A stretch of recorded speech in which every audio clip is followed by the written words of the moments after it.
Ayan na nga guys, after 3 days, yan, may dala-dala na ako.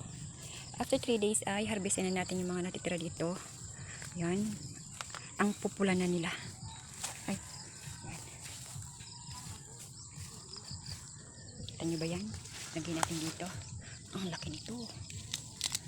Thank you Lord sa blessings. Ayan, medyo. Actually guys, sa labas lang yan, butas. Sa loob ay hindi. Ari ko, malanggam! Wala yung langgam. Ayan pa. Muntik na oh. Ang laki nito. Ayan oh. Medyo mataas siya. Ayan. Ang ganda.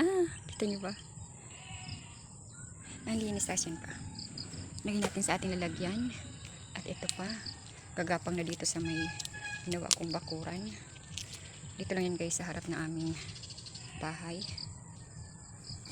Yan pa. Kunin natin. Ang pupula niya na. Ayan. Ay, nilalanggan silang pula. Matamis siguro to. Kaya siya nilalanggan. Ayan. O, diba? At ang aking mga alagaw. Mga nag-aantay mga yan. May isa pa. Tingnan natin dito. At may isa pa dito. Ayan. Nakaalam tayo eh. Ayan o.